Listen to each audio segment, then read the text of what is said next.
Hello friends, எல்லாருக்கும் வணக்கம். இன்றைக்கி நம்ம வீடியோவில் என்ன பார்க்க போகிறோம்னா, நம்ம தேங்காய் இருக்கிறப்போ தேங்காயை மட்டும் எடுத்துகிட்டு அந்த வேணான்னு தூக்கி போடுற அந்த ஓடில் நமக்கே தெரியாத பல ப்ராடக்ட்ஸ் செய்கிறாங்க. அப்படி என்ன ப்ராடக்ட்ஸ் இதில் கிடைக்குதுன்னா, அந்த ப்ராடக்ட்ஸில் இவங்க என்ன செய்கிறாங்கங்கிறதும் பார்க்குறதுக்கு முன்னாடி நீங்கள் பார்த்துட்டு இருக்கிறது B2C. நான் உங்கள் விக்டர்.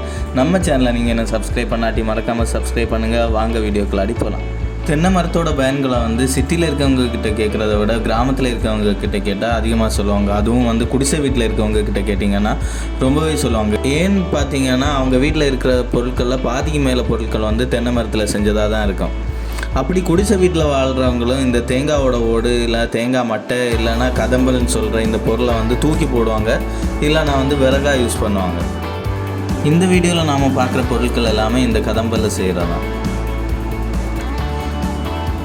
பெரிய பரப்பளவில் தென்னந்தோப்பு வச்சுருக்கவங்க என்ன பண்ணுவாங்கன்னா, தேங்காவை பறிச்சுட்டு அதை ஒரு குவியலாக சேர்த்துட்டு அந்த தேங்காவை தோப்பில் வச்சே உரிச்சிட்டு அதுக்கப்புறமா அந்த தேங்காவை தனி வியாபாரிகளுக்கு எண்ணி விற்றுட்டு அதே கவுண்டிங்குக்கு பார்த்திங்கன்னா அந்த கதம்பலை என்ன பண்ணுவாங்கன்னா, கதம்பல் வாங்குறதுக்குன்னு தனி வியாபாரிகள் இருப்பாங்க, அவங்களுக்கு விற்றுருவாங்க.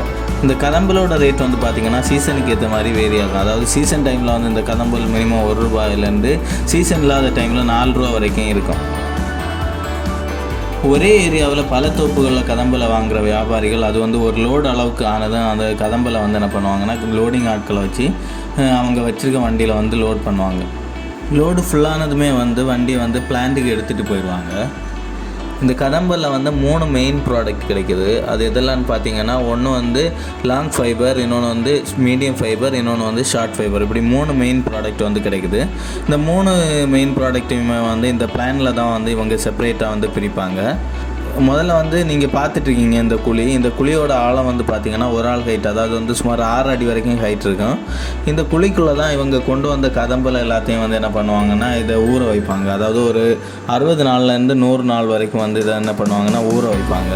ஊற வச்சதுக்கப்புறம் இந்த கதம்பலோட கலர் சுத்தமாக மாறிடும். அதாவது இந்த கதம்பலோட கலர் ப்ரௌன் கலர்லேருந்து பியூர் பிளாக்காக மாறிடும்.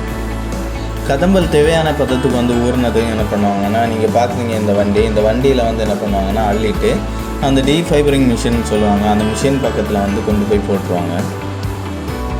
இது எதுக்கு இவங்க ஊற வைக்கிறாங்கன்னு பார்த்தீங்கன்னா, இந்த மிஷினோட நேம் டீஃபைபரிங் மிஷின் சொல்லுவாங்க. அந்த மிஷினில் இவங்க கொடுக்கும்போது அந்த மிஷின் ஈஸியாக பிரிக்கிறதுக்காக தான் இவங்க இதை ஊற வைக்கிறாங்க. இது 3 மாதத்துலேருந்து 5 மாதம் வரைக்கும் ஊற வைப்பாங்க. டீஃபைபரிங் மிஷின் தான் கதம்பல்லேருந்து ஃபைபரை செப்பரேட்டாக பிரிக்கும். முதல்ல என்ன பண்ணுவாங்கன்னா, இந்த ரோலரில் இந்த கதம்பல், அதாவது ஊற வச்ச கதம்பலை 1 by 1 வரிசையாக அடுக்கி வைப்பாங்க. இந்த கதம்பலை நாம் இந்த ரோலரில் வச்சதும் அந்த ரோலர் ரொட்டேட் ஆகி நாம் வைக்கிற கதம்பலை உள்ளாடி கொண்டு போகும். உள்ளாடி கொண்டு போனால் அங்கே உள்ளாடி 2 மிஷின் இருக்கும். அதாவது கதம்பலில் ஃபஸ்ட் ஹாஃபை ஒரு மிஷின், ரெண்டாவது ஹாஃபை இன்னொரு மிஷின் என்ன பண்ணுன்னா பாதியாக அந்த ஃபைபரை செப்பரேட்டாக பிரிக்கும். நம்ம வைக்கிற கதம்பல் இந்த மிஷினோட அவுட்லெட், அதாவது அதே ரோலர் வழியாக வெளியே வரும்போது எப்படி வரும்னு பார்த்தீங்கன்னா, கதம்பலோட லாங் ஃபைபர் இந்த மிஷின்லேயே வந்துடும். அப்புறம் ஷார்ட் ஃபைபரும் மீடியம் ஃபைபரும் என்ன பண்ணுன்னு பார்த்தீங்கன்னா, அது தனியாக கன்வேயர் பெல்ட் வச்சுருப்பாங்க, அந்த பெல்ட்டில் கீழே விழுந்துடும். இந்த கன்வேயர் பெல்ட்டில் விழுற மீடியம் ஃபைபர் அப்புறம் ஷார்ட் ஃபைபரை செப்பரேட்டாக பிரிக்கிறதுக்காக இவங்க என்ன பண்ணுவாங்கன்னா, இந்த மிஷினோட பேக்கில் இன்னொரு மிஷின் வச்சுருப்பாங்க. அந்த மிஷின் எப்படி இருக்குதுன்னு பார்த்தீங்கன்னா, ஒரு வலையில் ரோலர் பண்ணி வச்சுருப்பாங்க. அந்த ரோலர் ரொட்டேட் ஆகும்போது இந்த வலை வழியாக ஷார்ட் ஃபைபர் பாஸ் ஆகி கீழே வந்துடும். மீடியம் ஃபைபர் இந்த வலை வழியாக மேலே போய் அடுத்த ஒரு கன்வேயர் பெல்ட் இருக்குது, அதில் விழுந்துடும். இந்த ஃபைபர் ஈரப்பதத்தோடு இருக்கிறதுனால ஒரு சில ஷார்ட் ஃபைபர்ஸ் வலை வழியாக கீழே பாஸ் ஆகாமல் நேரடியாக என்னன்னா மீடியம் ஃபைபர் கூட இந்த பெல்ட்டில் விழுந்துடும். ஸோ அதை செப்பரேட்டாக பிரிக்கிறதுக்காக இவங்க இந்த பெல்ட்டை இன்னொரு மிஷின் கூட கனெக்ட் பண்ணியிருப்பாங்க. அந்த மிஷின் அந்த மிஷினில் ஒரு மோட்ரு வேகமாக ரொட்டேட் ஆகிற மாதிரி கனெக்ட் பண்ணியிருப்பாங்க. அந்த மோட்ரு என்ன பண்ணணுன்னு பார்த்தீங்கன்னா, இந்த ஃபைபர் உள்ளாடி விழுந்ததும் அதை வேகமாக அடிக்கிறப்போ அந்த ஷார்ட் ஃபைபர் கீழே விழுந்துடும். மீடியம் ஃபைபர் செப்பரேட்டாக அதோட மிஷினோட அவுட் சைடில் வெளியே வந்துடும். இப்போ பார்த்தீங்கன்னா, இந்த long fibre, medium fibre, short fibre இது மூணையுமே இந்த ஃபேக்ட்ரியில் செப்பரேட்டாக பிரித்தாச்சு. இது பிரித்ததுக்கப்புறமா இந்த 3 ஃபைபரை வேறு ஃபேக்ட்ரிஸ் அடுத்தடுத்த ப்ராசஸ்க்காக போகும். ஃபஸ்ட்டு வந்து இந்த ஷார்ட் ஃபைபரை வந்து பார்க்கலாம். இந்த ஷார்ட் ஃபைபரை வந்து வேஸ்ட்டுன்னு கூட சொல்லுவாங்க. இதுக்கு காரணம் என்னென்னு பார்த்தீங்கன்னா, இது வந்து ரொம்ப டஸ்ட்டாக இருக்கிறதுனால இது வேஸ்ட்டுன்னு சொல்லுவாங்க. ஆனால் வந்து மற்ற 2 ஃபைபரை விட இது ரொம்ப யூஸ்ஃபுல்லானது. இது காரணம் என்னென்னு பார்த்தீங்கன்னா, இஸ்ரேல், துபாய் போன்ற நாடுகளை பற்றி கேள்விப்பட்டிருப்பீங்க. அது ஃபுல்லாகவே வந்து பாலைவனமாக தான் இருக்கும். ஆனால் அந்த நாடுகளில் வந்து பார்த்திங்கன்னா விவசாயத்தில் வந்து இப்போ வந்து பெரும் வளர்ச்சி அடைஞ்சிட்ருக்காங்க. இதுக்கு காரணம் என்னென்னு பார்த்தீங்கன்னா, இது இந்த கோகோ பிட்டுன்னு சொல்கிற இந்த டஸ்ட்டு தான் காரணம். என்ன பண்ணுவாங்கன்னு பார்த்தீங்கன்னா, மண்ணுக்கு பதிலாக வந்து இதை தான் போடுவாங்க. இது வந்து ரொம்பவே உரத்தன்மை வாய்ந்தது. ஓகே ஃப்ரெண்ட்ஸ், இந்த கோகோ பிட் வந்து எப்படி செய்கிறாங்கன்னு நம்ம பார்க்கலாம். இந்த ஃபேக்ட்ரியில் தான் வந்து பார்த்திங்கன்னா இந்த கோகோ பிட் வந்து செய்வாங்க. இந்த ஃபேக்ட்ரியில் வந்து மிஷின்ஸ் எல்லாம் ரன் ஆகும்போது வந்து பார்த்திங்கன்னா இங்கே யாருமே நிற்க முடியாது. ஏன்னா டஸ்ட் அந்த அளவுக்கு இருக்கும், ரொம்பவே டஸ்ட்டாக இருக்கும்.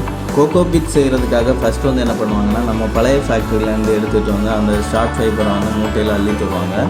அந்த ஃபைபரை வந்து என்ன பண்ணுவாங்கன்னா, இங்கே பெல்ட் இருக்கும், சேம் கன்வேர் பெல்ட் தான், அந்த பெல்ட்டில் வந்து கொட்டிடுவாங்க. கொட்டினதுக்கப்புறமா அந்த பெல்ட் என்ன பண்ணுவான்னு பார்த்தீங்கன்னா, நேராக போய் நம்ம ரைஸ் மில்ல எல்லாம் இருக்கிற மாதிரி கோன் இருக்கும், அந்த கோனுக்குள்ளாடி போய் என்ன பண்ணேன்னா இந்த ஃபைபரை வந்து கொட்டினதுக்கப்புறமா அந்த மில்லில் நடக்கிற ஃபங்க்ஷன் மாதிரி மில்லில் வந்து என்ன பண்ணேன்னா இந்த ஷார்ட் ஃபைபரை வந்து இன்னும் ரொம்ப தூளாக்கும். இதே மாதிரி ஒரு 4 கோன் வழி இது பாஸ் ஆகும்போது வந்து லாஸ்ட்டில் வந்து ரொம்பவே டஸ்ட்டாக, அதாவது ரொம்ப பொடியாக வந்து மாறிடும் இந்த ஃபைபர்லாம். அதுக்கப்புறமா என்னென்னா கம்ப்ரெஸிங் மிஷின் வந்து ஒன்று இருக்குது. அந்த கம்ப்ரெஸிங் மிஷினுக்கு போனதுக்கப்புறம் இந்த பவுடரெல்லாம் என்ன பண்ணான்னு பார்த்தீங்கன்னா ரொம்ப கம்ப்ரெஸ் ஆகி ஒரு க்யூப் ஷேப்பில், அதாவது வந்து பாக்ஸ் ஷேப்பில் வந்து வெளியே வரும். இது வந்து என்னென்னு பார்த்தீங்கன்னா ஒரு நிமிஷத்துக்கு வந்து 2 க்யூப் தான் வந்து வெளியே வரும். இப்போ நீங்கள் பார்த்துட்ருக்கீங்க, இதான் வந்து அந்த கம்ப்ரெஸிங் மிஷின். இது இப்படி தான் கம்ப்ரெஸ் பண்ணோம். இது வந்து ரொம்ப மெதுவான ப்ராசஸ் தான். ஆனால் வந்து இந்த ஒரு க்யூப்லேயுமே வந்து பார்த்திங்கன்னா நிறைய வந்து டஸ்ட் இருக்கும். இதை வந்து எப்படி பார்ப்பாங்கன்னா தண்ணியில் ஊற வச்சு பார்ப்பாங்க. அப்போ வந்து இந்த க்யூப் வந்து ஒரு 3-4 மடங்கு வந்து பெருசாக ஆகும். அதுக்கப்புறம் தான் வந்து பார்த்திங்கன்னா இந்த க்யூபை வந்து விவசாயத்துக்காக யூஸ் பண்ணுவாங்க. இந்த க்யூபோட ப்ரைஸ் வந்து பார்த்திங்கன்னா இந்தியாவிலே ஒரு க்யூப் வந்து 100 ரூபா வரைக்கும் சேல்ஸ் ஆகுது. நீங்கள் வேணால் அமேசானில் கோகோ பிட்டுன்னு செக் பண்ணி பார்த்தீங்கன்னா மினிமம் 100 ரூபாயிலேருந்து இந்த இதோட ப்ரைஸ் வந்து ஸ்டார்ட் ஆகுது. இப்போ இந்த கோகோ பிட் வந்து எக்ஸ்போர்ட்டுக்காக ரெடி ஆகிடுச்சு. ஓகே ஃப்ரெண்ட்ஸ், இப்போ ஷார்ட் ஃபைபரோட யூசஸ் வந்து பார்ப்போம். இனிமேல் நம்ம பார்க்க போகிறது என்னென்னா மீடியம் ஃபைபரோட யூசஸ்ஸு. மீடியம் ஃபைபர் எதுக்காக யூஸ் பண்ணுறாங்கன்னு பார்த்தீங்கன்னா மேக்ஸிமம் வந்து கயிறு செய்கிறதுக்கு, அப்புறம் வந்து இந்த கோயிலில் தேர் இழுக்கிறதுக்கு வடம் எல்லாம் செய்வாங்க, அந்த மாதிரி வடம் செய்கிறதுக்கு, அப்புறம் வந்து மிதியடி செய்கிறதுக்கு இதுக்கெல்லாம் யூஸ் பண்ணுவாங்க. பொதுவாக வந்து இந்த கயிறு செய்கிறத வந்து வீட்டில் குடிசை தொழிலாக பண்ணுவாங்க. அதாவது வந்து நம்ம ஃபஸ்ட்டு பார்த்த பிளான்லேருந்து மீடியம் ஃபைபரை ரேட்டுக்கு வாங்கிட்டு அந்த ஃபைபரை வந்து இவங்க நெய்கிறதுக்காக வீட்டிலே வந்து என்ன பண்ணுவாங்கன்னா கயிறு செய்கிற மிஷின் இருக்கும். அந்த மிஷினில் வந்து கயிறு செஞ்சு அதை வந்து கடைங்களுக்கு சப்ளை பண்ணுவாங்க. இப்போ வந்து என்னென்னா இந்த மிஷின் தான் வந்து கயிறு செய்கிற மிஷின். இந்த மிஷினில் வந்து இந்த இடத்துல வந்து ஒரே ஈவனாக வந்து என்ன பண்ணுவாங்கன்னா பரப்பி வைப்பாங்க இந்த மீடியம் ஃபைபரை. இந்த மிஷினில் வந்து 3 பாத்தி இருக்கும். அந்த 3 பாத்திலையுமே வந்து ஈக்குவல் ரேஷியோவில் என்ன பண்ணோன்னா இந்த மிஷின் வந்து அந்த ஃபைபரை வந்து விழுற மாதிரி செய்யும். இந்த 3 பாத்திலையும் விழுகிற ஃபைபர் வந்து என்ன ஆகுன்னா ரொட்டேட் ஆகி இந்த மாதிரி கயிறு ஆகும். பொதுவாக வந்து ஒவ்வொரு கயிறுலையும் நீங்கள் பார்த்தீங்கன்னா 3 பிரி இருக்கும். அந்த 3 பிரியுமே இப்படி தான் வந்து இவங்க பின்னுவாங்க. இந்த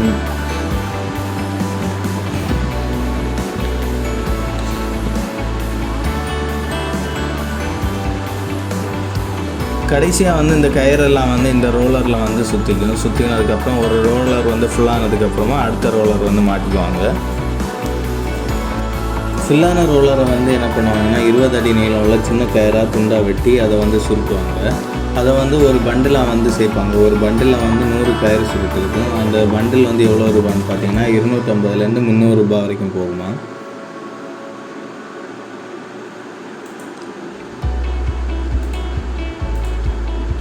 இதுக்கப்புறம் இந்த கயிறை வந்து பார்த்திங்கன்னா மிதியடி, அப்புறம் வந்து நிறைய ப்ராடக்ட்ஸ் வந்து இதிலேயே செய்வாங்க. ஓகே ஃப்ரெண்ட்ஸ், இப்போ இந்த மீடியம் ஃபைபர் பற்றி பார்த்துட்டோம். இது மட்டும் இல்லாமல் இந்த மீடியம் ஃபைபர் வந்து நீங்கள் படுத்திருக்க பெட்டை வந்து கட் பண்ணி பார்த்தீங்கன்னா அதுக்குள்ளேயும் வந்து இந்த மீடியம் ஃபைபர் தான் வந்து கம்ப்ரெஸ் பண்ணி வச்சுருப்பாங்க. அப்புறம் இந்த சோஃபா எல்லாம் பார்த்துருப்பீங்க, அதுக்குள்ளேயும் ஒரு சில சோஃபாவில் வந்து இந்த மீடியம் ஃபைபர் தான் ஃபில் பண்ணி வச்சுருப்பாங்க. அப்புறம் நீங்கள் கோயில் தேரில் இருக்கிற வடம் பார்த்துருப்பீங்க, அந்த வடமும் இந்த மீடியம் ஃபைபரில் தான் செஞ்சுருப்பாங்க. அப்புறம் மிதியடி பார்த்துருப்பீங்க, ஃப்ளோர் மேட், அதுவும் வந்து மேக்ஸிமம் வந்து இந்த கயரில் தான் செய்கிறாங்க மீடியம் ஃபைபரை. அப்புறம் இது மட்டும் இல்லாமல் ஒரு சில கைவினை பொருட்களும் வந்து இதில் செய்கிறாங்க. இந்த மீடியம் ஃபைபர் வந்து ரொம்பவே யூஸ் பண்ணுறாங்க. ஓகே ஃப்ரெண்ட்ஸ், இப்போ நம்ம இந்த ஷார்ட் ஃபைபர் மீடியம் ஃபைபர் பார்த்துட்டோம். இனிமேல் நம்ம பார்க்க போகிறதுங்கன்னா லாங் ஃபைபர். மிஷின்லேருந்து வெளியே வர லாங் ஃபைபரை வந்து சின்ன சின்ன கட்டாக வந்து ஒரு குறிப்பிட்ட அளவுக்கு கட்டுவாங்க. இந்த கெட்டு தான் அடுத்த ஃபேக்ட்ரிக்காரங்க வந்து வாங்கிட்டு போவாங்க. ஒரு கெட்டுக்கு 10 ரூபா முதல் 20 ரூபா வரைக்கும் கொடுத்து வாங்கிட்டு போவாங்க. இதோட அடுத்த ப்ராசஸ் என்னென்னு பார்த்தீங்கன்னா சாயம் முக்கிறது. அதை தான் பார்க்க போகிறோம். ஒரு சில ப்ராடக்ட்ஸ் வந்து சாயம் இல்லாமலே டைரெக்டாக வந்து யூஸ் பண்ணுவாங்க. இப்போ நம்ம பார்க்க போகிற சாயம் என்ன கலர்னு பார்த்தீங்கன்னா கருப்பு கலர் சாயம் தான் பார்க்க போகிறோம். சாயம் முக்கிறதுக்கு ஒரு நாளைக்கு முன்னாடியே வந்து சாயத்தை வந்து பெரிய தொட்டியில் வந்து காய்ப்பாங்க. இது வந்து நல்லா கொதிக்கிற அளவுக்கு காய்ச்சிட்டு அது ஆறுனதுக்கப்புறம் தான் அடுத்த நாள் வந்து என்ன பண்ணுவாங்கன்னா சாயம் முக்குவாங்க. இப்போ இந்த தொட்டியில் பார்க்குறீங்க, இதுதான் கொதிக்கிற அளவுக்கு வந்து காய்க்கிறாங்க. இந்த சாயம் முக்கிற ப்ராசஸ் வந்து எடுக்க முடியலை. ஆனால் முக்கினதுக்கப்புறமா வந்து இப்படி தான் வந்து காய வைப்பாங்க. இது நல்லா காஞ்சதுக்கப்புறம் என்ன பண்ணுவாங்கன்னா நம்ம பழைய ஃபேக்ட்ரியில் கட்டின கெட்டை எல்லாத்தையும் வந்து ரிமூவ் பண்ணுவாங்க. ரிமூவ் பண்ணிவிட்டு இவங்க ஒரு குறிப்பிட்ட அளவுள்ள கெட்டாக வந்து கட்டிட்டு அதை வந்து எக்ஸ்போர்ட் பண்ணுவாங்க. இது வந்து மேக்ஸிமம் சைனாவுக்கு வந்து எக்ஸ்போர்ட் பண்ணுறாங்க. சைனாவில் நிறைய கம்பெனிங்க வந்து இந்த ப்ராடக்ட்டை வந்து வாங்கிட்டு அவங்க வந்து நிறைய ப்ராடக்ட் வந்து இதில் மேனுஃபேக்சரிங் பண்ணுறாங்க. இந்த லாங் ஃபைபர் வந்து மேக்ஸிமம் எதுக்காக யூஸ் ஆகுதுன்னு பார்த்தீங்கன்னா ப்ரெஷ் ஐட்டம்ஸ் செய்கிறதுக்கு அதிகமாக யூஸ் பண்ணுறாங்க. ஓகே கைஸ், இந்த வீடியோ உங்கள் எல்லாருக்கும் யூஸ்ஃபுல்லாக இருந்திருக்குன்னு நினைக்கிறேன். இது மாதிரி ஒரு நல்ல வீடியோவில் உங்களை எல்லாம் சந்திக்கிறேன். நம்ம சேனலை நீங்கள் இன்னும் சப்ஸ்கிரைப் பண்ணலைன்னா மறக்காமல் சப்ஸ்கிரைப் பண்ணுங்கள். கூடவே இருக்கிற பெல் பட்டனை ப்ரெஸ் பண்ணுங்கள். Bye, take care.